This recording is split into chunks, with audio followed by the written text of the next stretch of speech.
Hello there, my beautiful viewers, and welcome to haQ. My name is Jakob, and you're watching a haQ episode, which is going to be sweet and short. I want to bring your attention to an app made by Alexander Zolotov. He's the same guy who made Sunvox. He also made Nature Oscillator. But one of the apps I love the most that he's made is called Virtual Ants 3, the only real spectral synthesis app I've ever seen on iOS. It's really, really good. Well, he's also made fractal bits, and then he made Relic Waves, and now he's made Relic Flow. Now, these three last apps here are touch screen instruments. So if you're into that, I highly recommend them. They're all about $3 each and worth the money.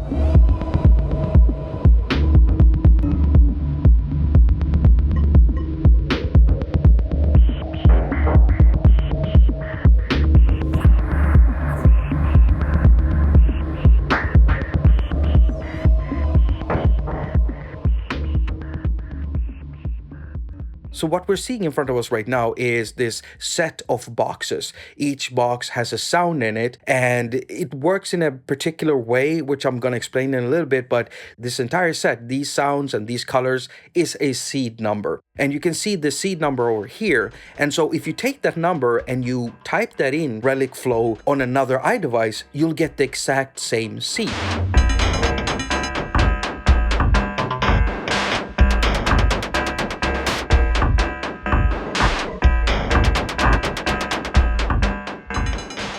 Now, you can actually mix boxes, and I'm going to show you how to do that. But first, the way you play the instrument is by just playing the boxes.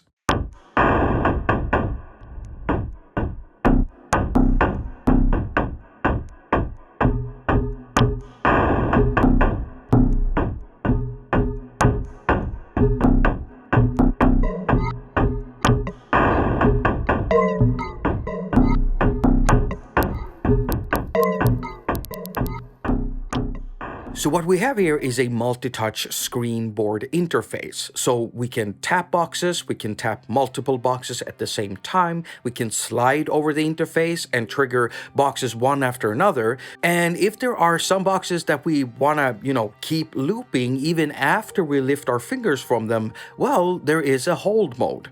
If we look down here in the lower left corner, when you trigger a box, you will see hold over here. So if you press on that and hold that and then let go of the box, it will be in a looped mode, and it will keep on looping until you tap that box and essentially turn it off. Now, while we play the boxes, we can see an animation going on, and it's basically the app generating a spectrum view of the actual sound or loop that is in there. And when it comes to the types of sounds in there, it can be anything from straight up effect sounds to synth sounds to weird drum sounds. And the way it generates these different sounds is very random in between seeds. But then again, if you use the same seed number, you can easily learn an interface and all the sounds that are in there because they're always the same for that seed.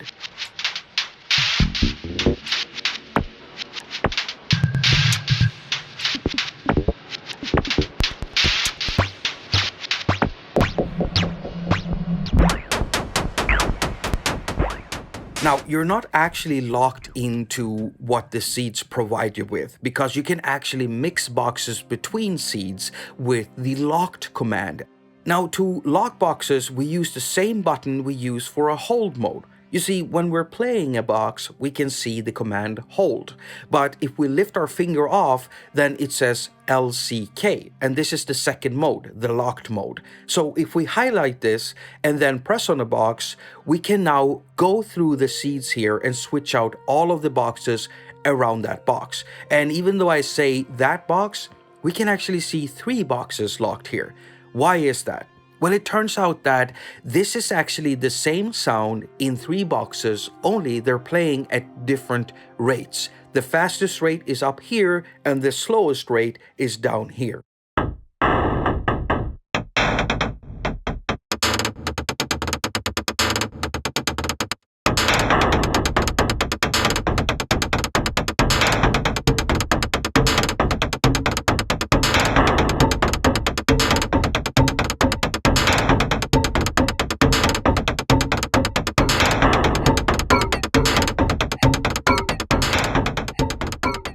Right, so with these boxes locked, we can then go through the seeds, and if we find another box we like, we can lock that and keep on going until we have our own setup. Now, two things to point out is that the locked boxes will always have this white triangle in the upper left corner. And when we're in the locked mode, we can actually see what seed the box is from. Now, wouldn't it be nice to be able to save whatever you've put together yourself? Well, you can. If you go to the menu in the upper left corner, you have a save menu here. Now, we can also go into the seed here and type our own seed number. It's basically a sequence of up to 8 numbers, and it counts in 16. So from 0 up to 9, and then it starts with letters A to F.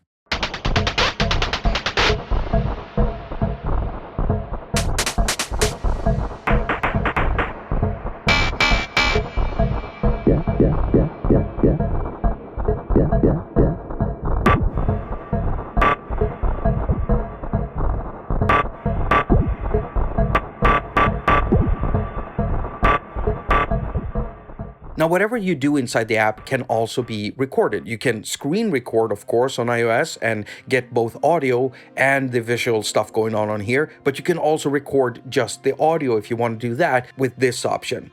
Now, personally, I prefer using Relic Flow as a standalone app, basically turning my iDevice into an instrument. However, it does, of course, support AUV3, and as you can see, I've got it loaded inside AUM. So if you want to add a bunch of awesome effects on there, you can do that. But you don't really have to. I mean, there is a reverb in here, there is also an echo in here, and there is something called interpolation, which basically works kind of like filtering. So you've got the harshest sounds if you turn the interpolation to 0, and then you can go up to 1 and then 2 where you have the most filtering going on. Yeah, I say filtering, but it's more like resolution control.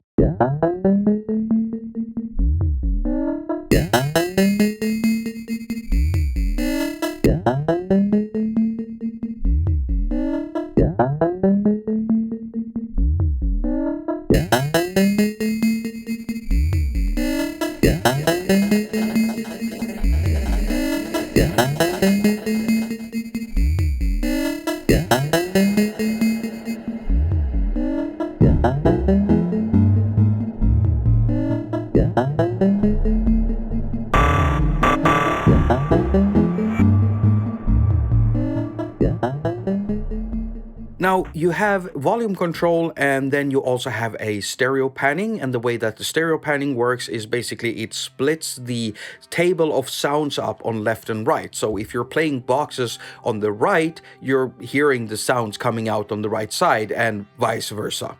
Now, the last control is the BPM control, and this is pretty cool because you can offset this from whatever your DAW is playing at. So if you're using Relic Flow as an AUV3 and the DAW is running at 100 BPMs, you can still run Relic Flow at a different BPM if you want.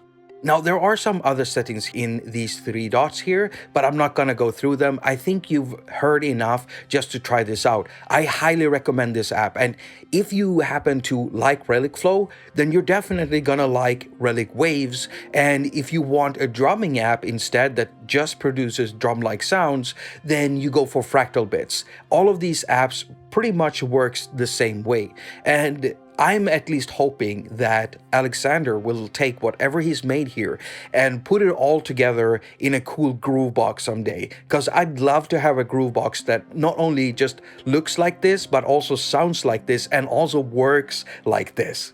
What do you think about that idea? Do you like these types of apps? Maybe you don't. Why don't you tell us all reading the comment section down there what you think?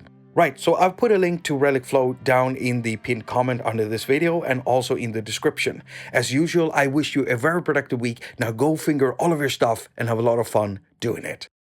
A module that most people wouldn't put in their modular because it only does one thing. It takes a signal, splits it up into 3, and then uses LFOs that are like they're not in sync with each other to mess with the phase of each signal. It then sums them up and sends them out again. So it's